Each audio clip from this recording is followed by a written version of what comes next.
Bonjour à tous et bienvenue dans Smart Space, une édition spéciale débrief de l'actualité. Au programme, aujourd'hui, on va parler de James Webb qui est arrivé à destination. Nous verrons quelles étapes attendent maintenant le télescope. L'ISS va jouer les prolongations jusqu'en 2030. La NASA l'a annoncé ce mois-ci, mais après, que se passera-t-il? Et puis la très attendue sélection des astronautes passe en phase 2. L'Agence spatiale européenne a sélectionné 1326 apprentis astronautes et 29 apprentis parastronautes. 24 000 $ pour solutionner le problème du recyclage des déchets lors d'un voyage vers Mars. C'est l'offre de la NASA qui lance un appel à projet, ou peut-être pourrait-on dire un appel à l'aide. Et puis une université spatiale, c'est la proposition de Jean-Luc Mélenchon et la première apparition du secteur spatial dans le programme des candidats à l'élection présidentielle 2022. Nous allons détailler avec nos invités cette proposition. Et puis on finira avec un mystère, celui d'un étrange objet détecté dans la Voie lactée. Alors pour parler de toutes ces news du secteur spatial, ce riche programme, j'ai avec moi en plateau Mathieu Luineau, consultant senior en stratégie chez PwC Space Practice. Bonjour. Bonjour. Bienvenue sur le plateau du Lab. Pour nous accompagner dans ce riche débrief, nous avons à distance Pierre Henriquet, médiateur scientifique, conférencier, connu également depuis longtemps sous le pseudonyme AstroPierre sur les réseaux sociaux. Bonjour. Bonjour à vous. Alors James Webb, on l'a dit, a rejoint sa position finale, c'est le point de Lagrange L2. Et maintenant, Pierre Henriquet, qu'est-ce qui va se passer ? Et bien maintenant, il va se passer encore énormément de choses. Les données scientifiques ne seront prises que dans 5 ou 6 mois.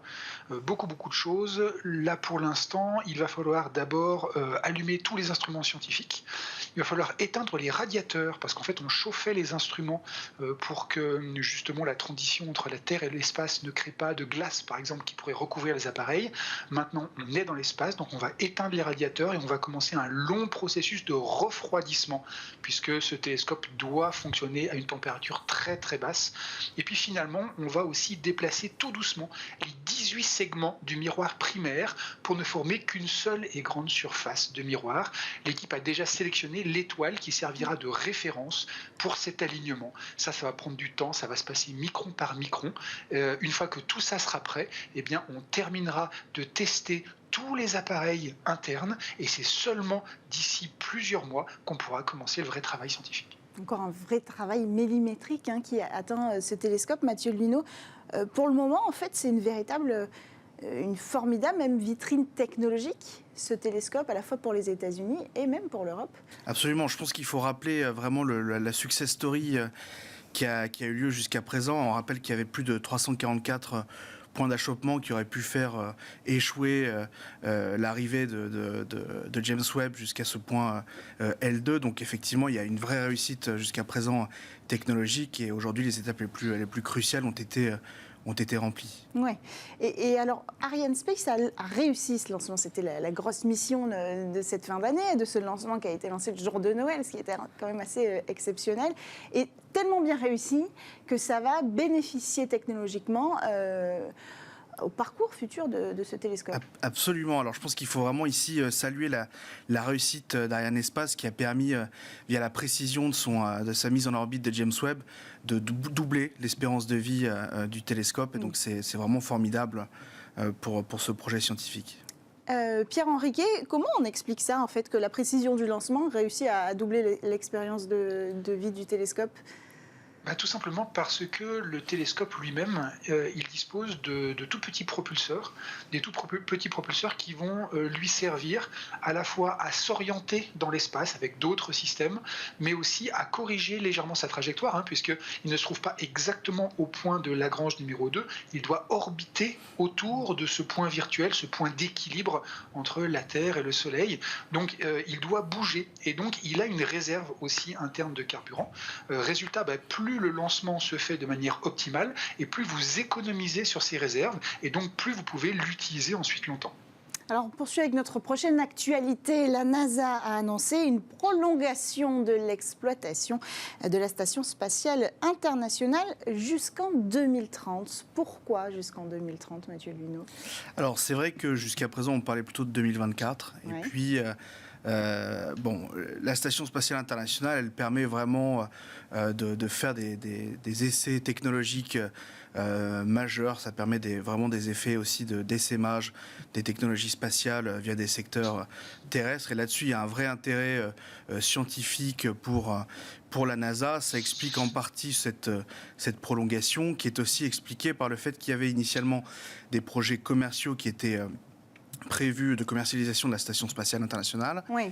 qui finalement vont être, alors qui ont un peu traîné, mais qui surtout vont être remplacés à la fin des années 2020, on l'espère, par des projets de stations spatiales privées. Fin 2021, il y a 3 projets qui ont été sélectionnés pour financement par la NASA, et donc l'objectif, c'est aussi de permettre une phase de transition entre 2024 et la période de mise en orbite espérée de ces nouvelles stations spatiales privées. Alors, technologiquement, ce n'est pas une annonce très surprenante parce qu'on sait déjà depuis un petit moment que la Station spatiale internationale a la capacité de vivre, d'accueillir encore des astronautes jusqu'en 2030, Pierre Henriquet. Oui, tout à fait. La Station spatiale internationale, et ce mot est vraiment important, c'est effectivement l'un des plus gros projets de coopération spatiale dans le monde, entre la Russie, le Japon, le Canada, l'Europe. Donc déjà, il y a une dimension stratégique qui est très très forte.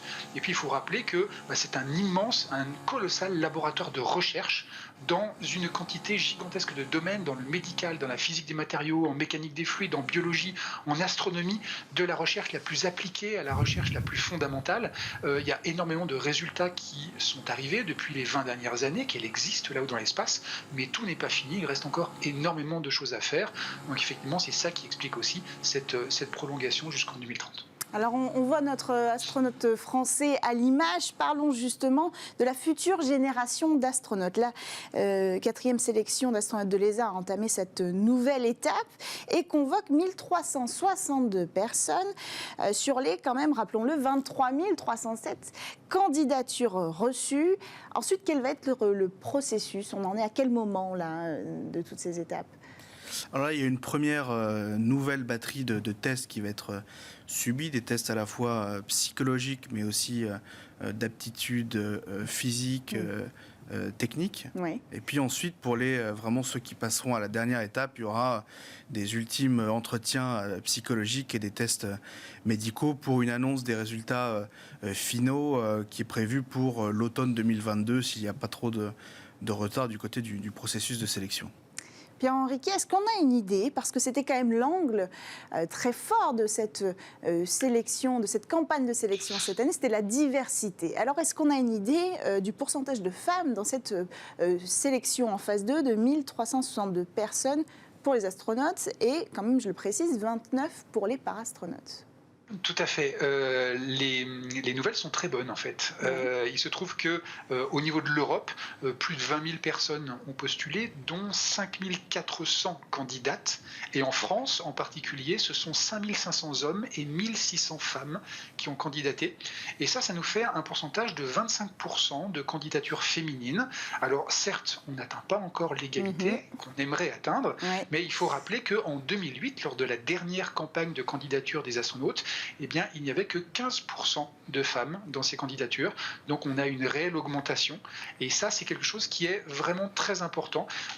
L'Agence spatiale européenne a lancé ces candidatures avec un vrai esprit d'ouverture, une volonté d'inclusion. Et ça, il faut vraiment le noter. Concernant la partie parastronaute, donc effectivement, il y a des astronautes qui peuvent souffrir de quelques problèmes physiques. Alors pour l'instant, c'est une section qui est assez restreinte, qui s'ouvrira certainement après. Et là encore, eh bien, on a 27% de femmes pour 73% d'hommes.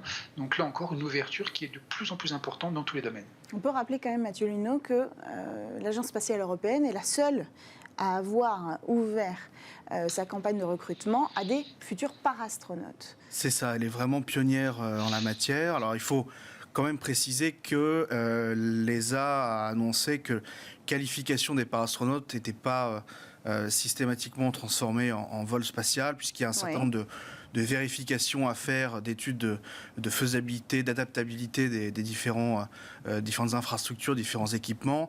Mais là-dessus, l'ESA a aussi annoncé mettre le paquet sur le plan des investissements pour essayer un maximum d'adapter justement ces équipements et infrastructures à des vols habités par des parastronautes à l'avenir.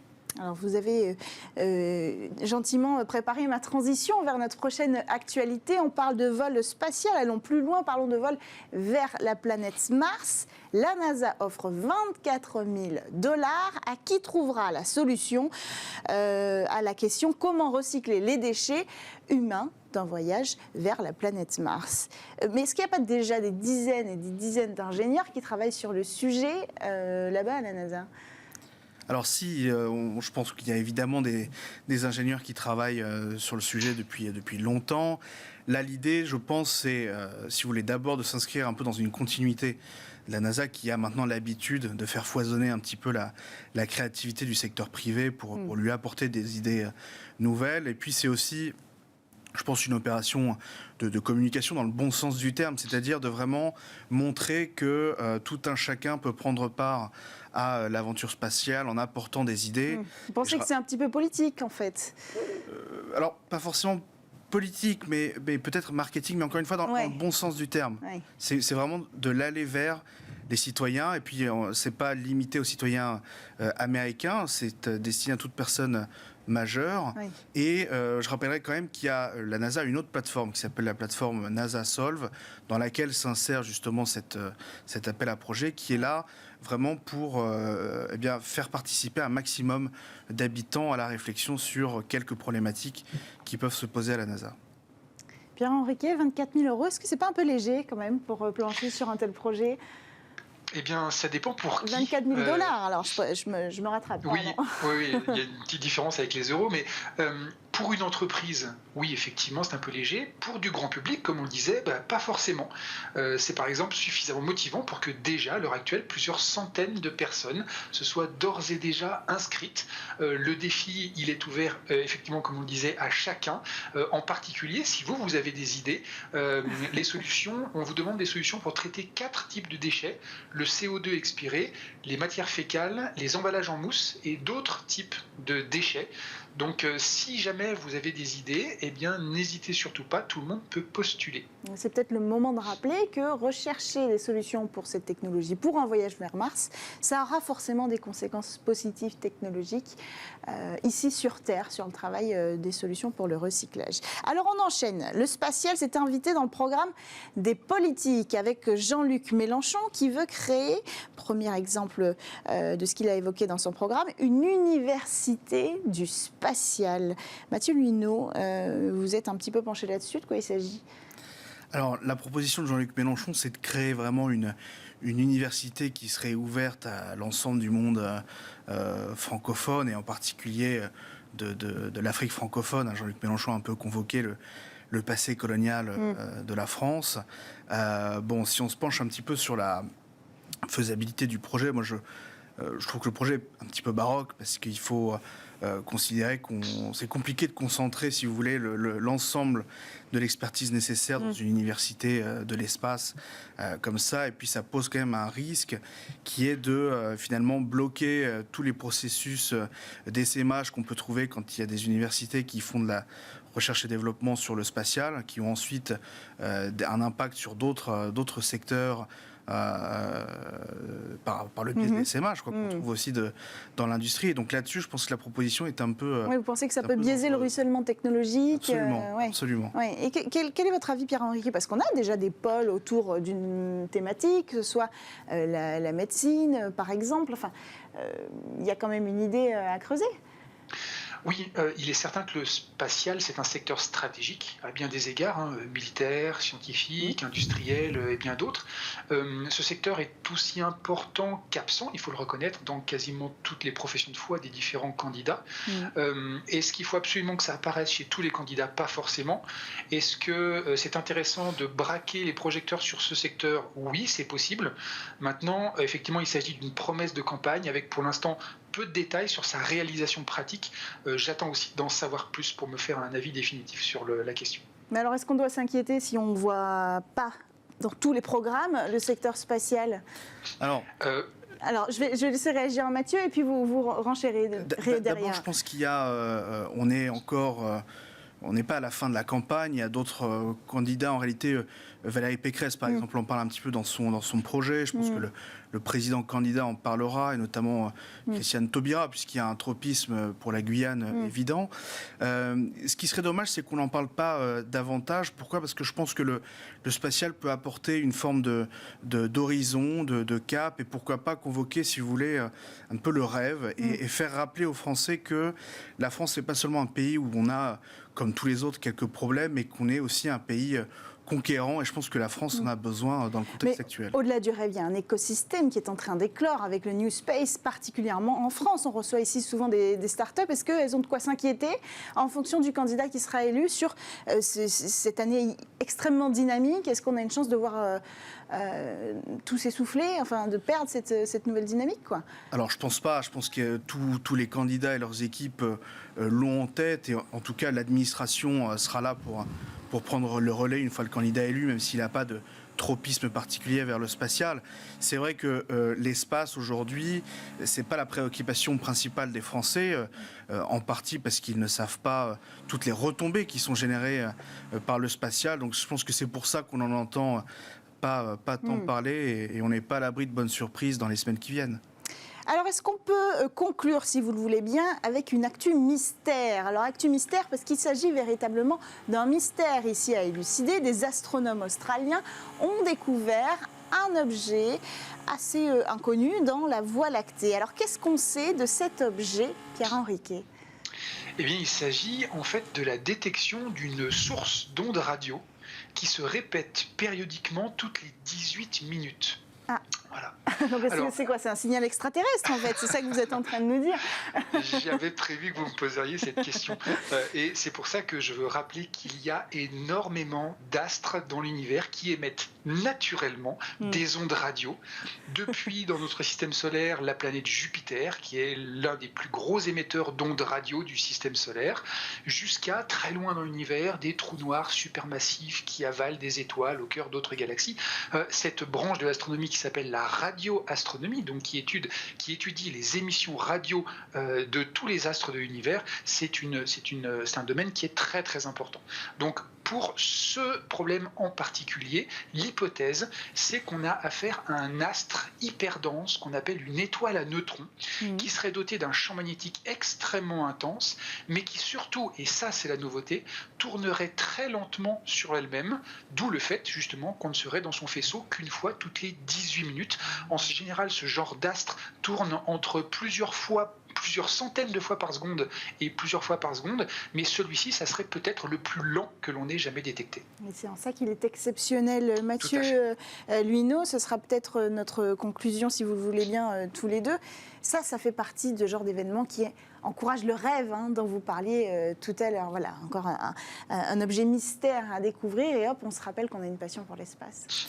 Absolument, et puis il y a toujours la possibilité que ce soit, si vous voulez, un objet qui appartienne à une nouvelle famille d'objets. Donc ça nous rappelle aussi qu'il y a finalement tant de choses à découvrir dans l'univers et qu'on en connaît encore si peu. Donc là-dessus, évidemment, je rejoins ce que vous nous disiez à l'instant. Et alors, pour presque dire que la boucle est bouclée, Pierre Henriquet, c'est le genre d'objet que pourra peut-être observer James Webb, le télescope James Webb, qui est enfin en position au point de Lagrange. Alors le James Webb, lui, va se focaliser sur une autre catégorie, une autre lumière qui est invisible à l'œil nu, qui sont les infrarouges. Ici, on est sur une catégorie un peu différente, qui sont les ondes radio. Donc, tous les appareils que l'on utilise sont des appareils qui sont complémentaires. C'est-à-dire qu'une observation qui sera faite dans le domaine des ondes radio va être suivie par une observation dans le domaine visible, dans le domaine infrarouge. Donc, effectivement, le télescope spatial James Webb va aller chercher tous ces objets particuliers de l'univers pour voir si, dans son domaine à lui, il peut observer et nous aider à comprendre encore mieux l'univers. On ne se laissera pas de parler encore et encore des prouesses de ce télescope. Merci à tous les deux d'avoir pris le temps de débriefer avec nous l'actualité spatiale du mois de janvier. Merci Mathieu Luineau. Je rappelle que vous êtes consultant senior en stratégie chez PwC Space Practice. Et merci à vous Pierre Henriquet, médiateur scientifique et conférencier. C'est la fin de cette émission Smart Space. On se retrouve dès lundi sur Bismart.